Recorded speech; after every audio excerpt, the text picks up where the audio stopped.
Are you tired of the uncertainty involved in the process of selling the Amazon brand that you've dedicated years to building? Maybe you've experienced the lack of empathy or values alignment in the potential buyers or parties with claims to large amounts of capital with little understanding of what it takes to manage an Amazon brand. And now you're ready for a solution that's fast, fair, and painless.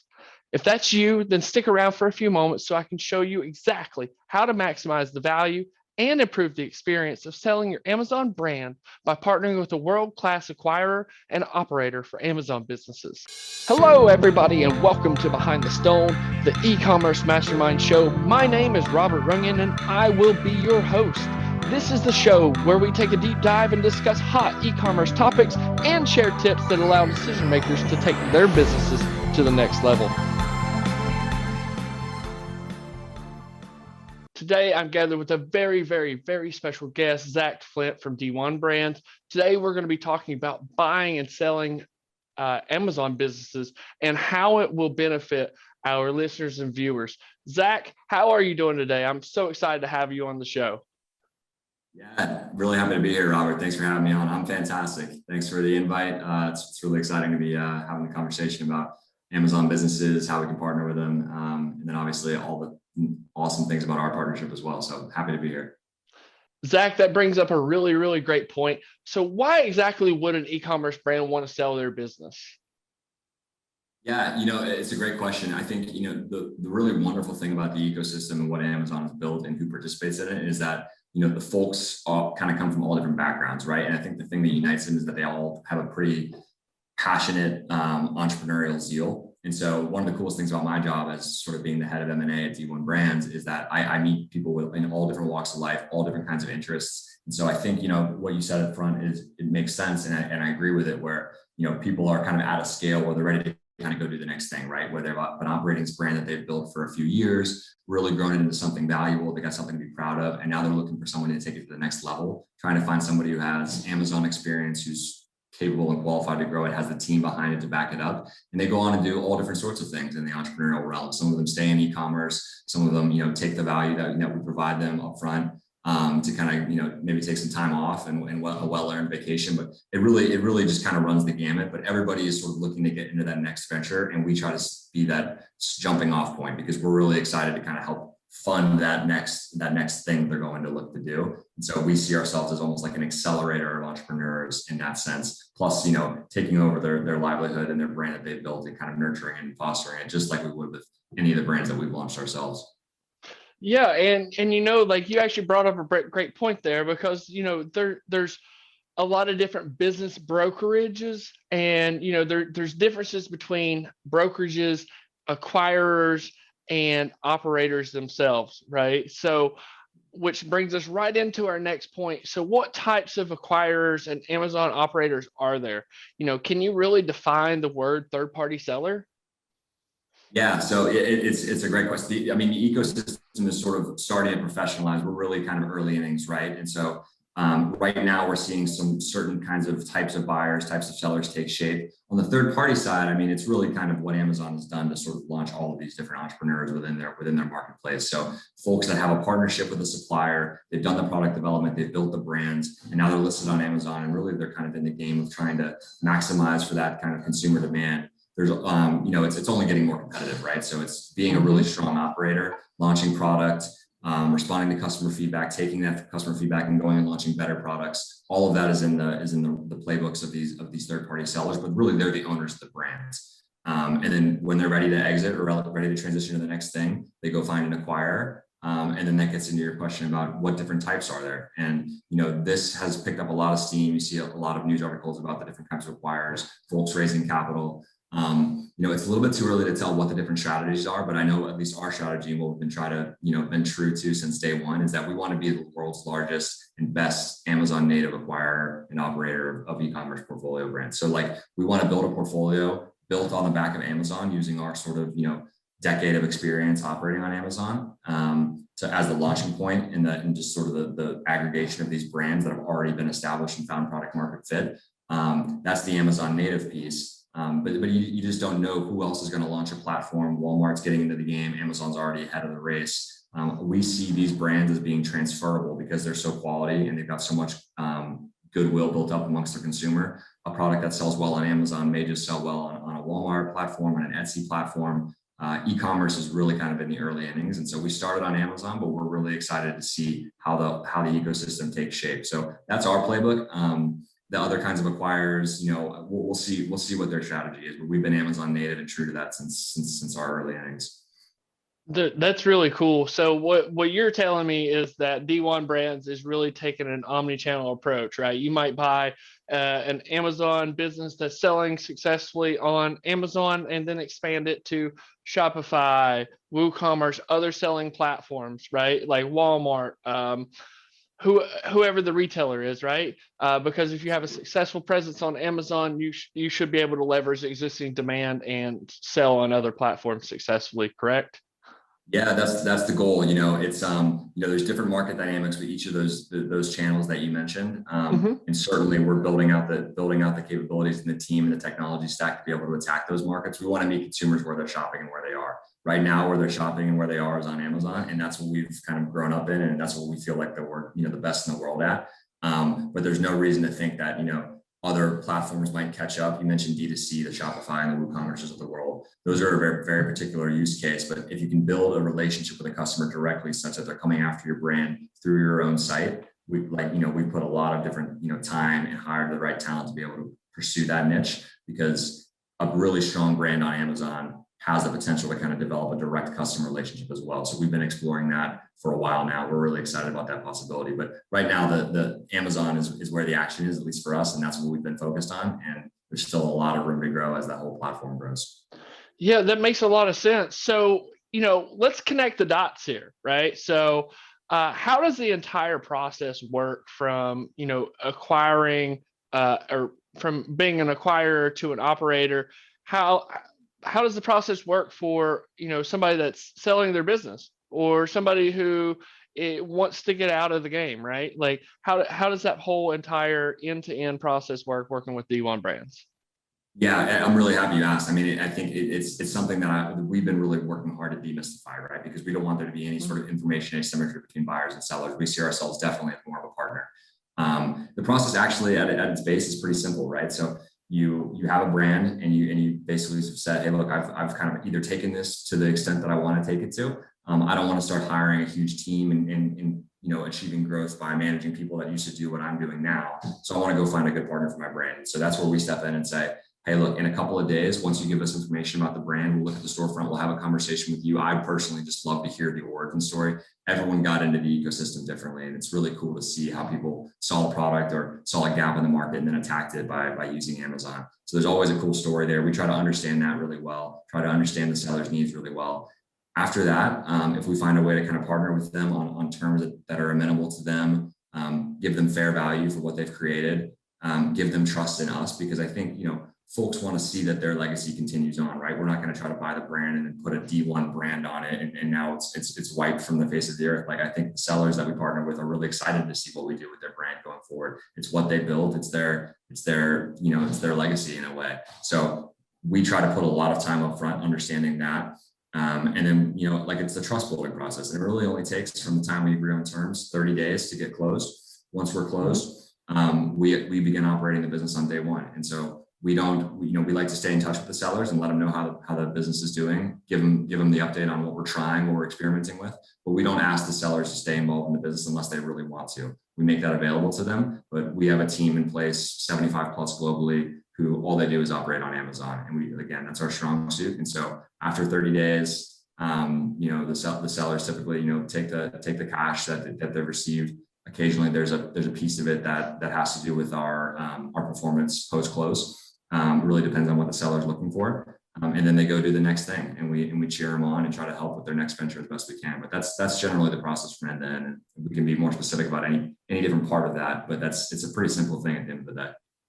Yeah, no, that's super, super robust, actually. It's not just hey, we're in, we're out. Like, we come, we buy the business, we give them money, and no, you actually help from beginning to end. And even after it's after the business has been sold, you're still looking to help out your customers, right? Starting their next business venture, any way that you can help out, that makes a lot of sense. And I feel like that's really, really going to help you in terms of like customer retention, referrals, et cetera, right?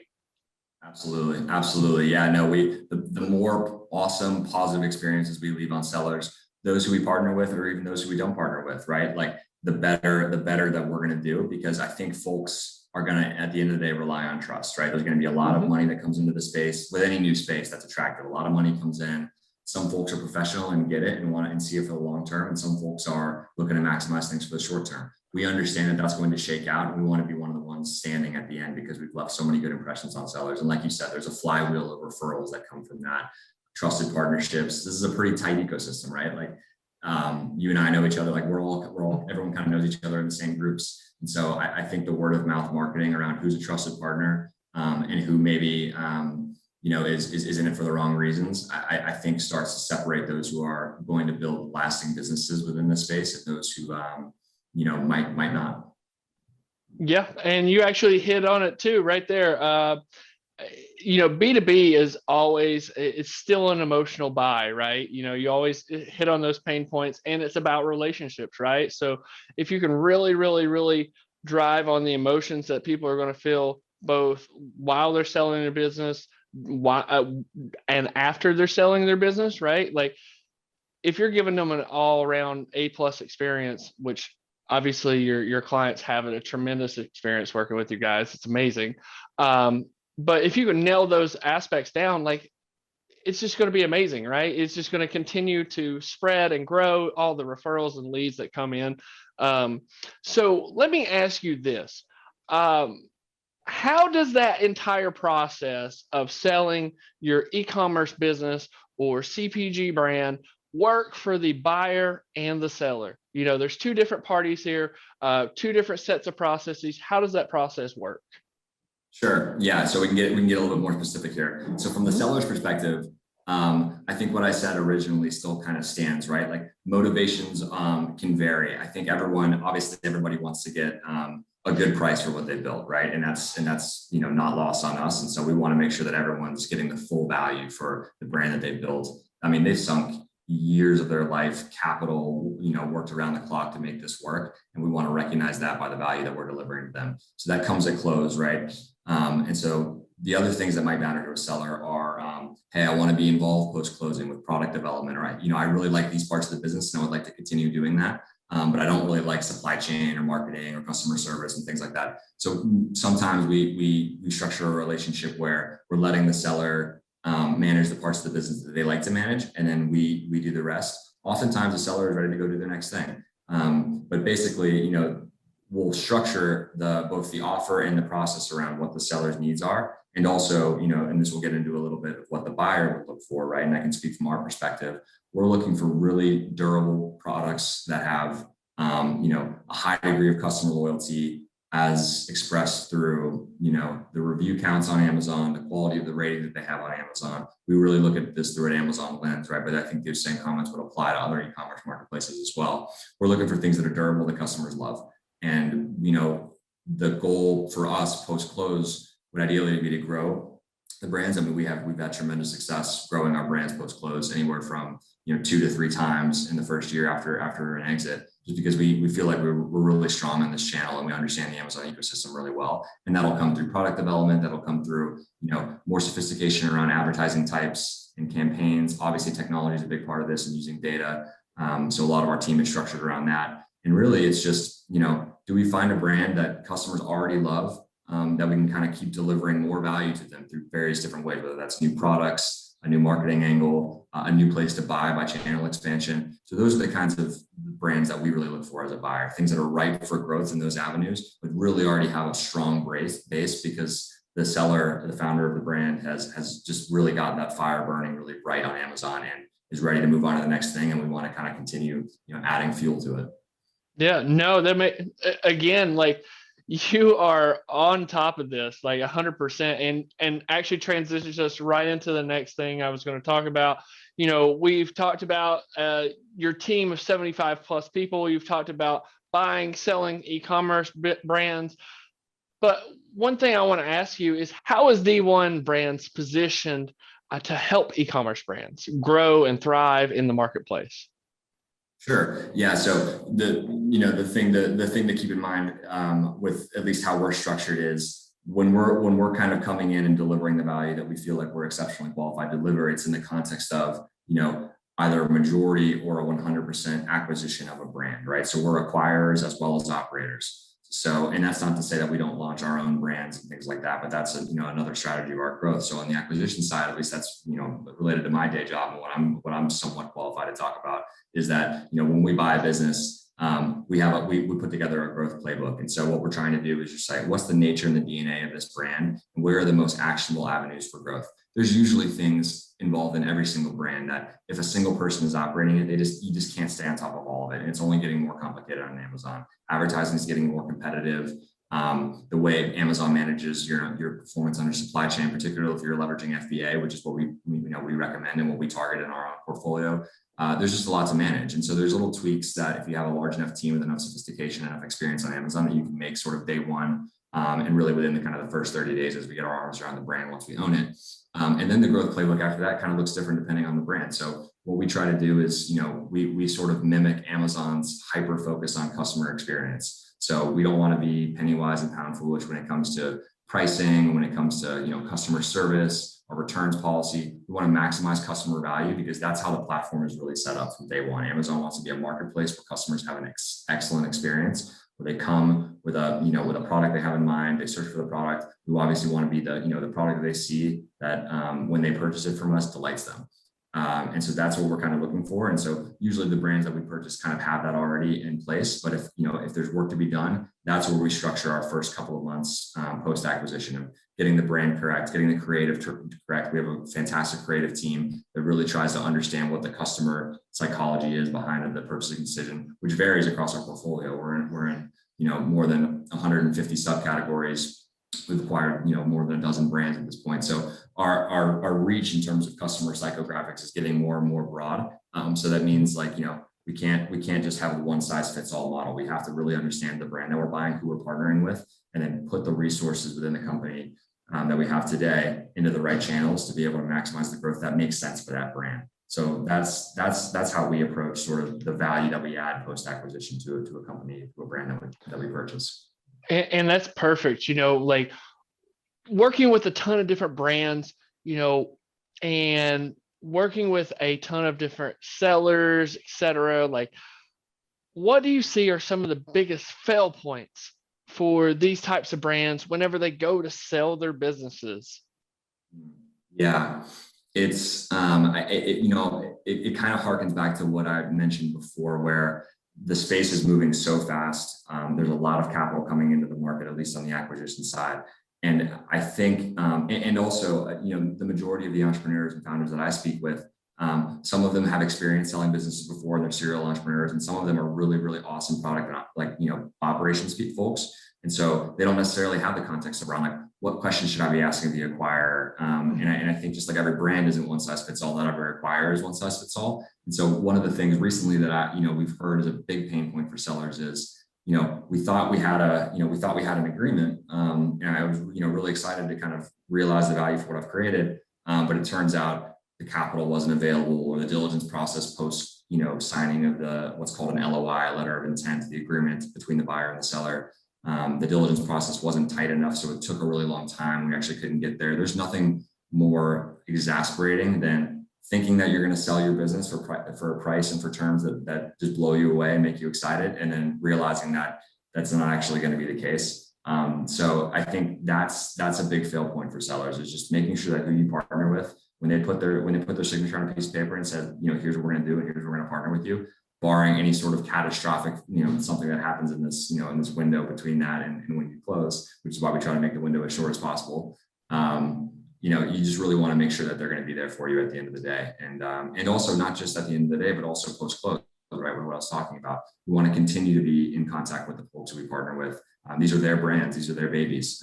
So we want to do the best that we can to sort of make sure that they're continuing to have insight into what we're doing with the brand, give them input if possible, so that they can still feel connected even after they've gone on to the next thing. So I'd say it comes back to the trust thing that we were talking about earlier, making sure that the trust is there so that folks are going to close when they say they're going to close, at the terms they say they're going to close on, and then also have the operating capability and experience and know that the brand is actually going to go on to new heights after the transaction is all said and done with. Yeah, like, and that's perfect because, you know, one of the things between Sunken Stone and D1 Brands, we overlap because we're both operators on Amazon, right? And it brings us right into our next transition subject. Why did D1 Brands and Sunken Stone decide to partner up? Yeah, you know, it was really kind of serendipitous. I think I was having a conversation with one of your colleagues, and I really started to understand that, wow, you know, Sunken Stone has the same view of Amazon that we do, very different models. And obviously, you know, as you said, the overlap here is just operating on Amazon. This is a complicated space. I think folks can kind of get into the model of, like, you know, it's just you just buy it and you just run a consistent process, and it doesn't matter which kind of brand you're talking about. There's a lot of competition on Amazon. It gets, you know, more competitive every single year. There's more dollars flowing into the space. And so unless you really know what you're doing, things can get away from you. And what I really appreciated about Sunken Stone, at least the conversations that I had, is that the operating sophistication, the appreciation of how hard it is to operate brands on Amazon was there from the beginning. And so I've had a lot of conversations, you know, I know with you and with other of your colleagues around just sort of, you know, thinking through what's the right way to staff these businesses.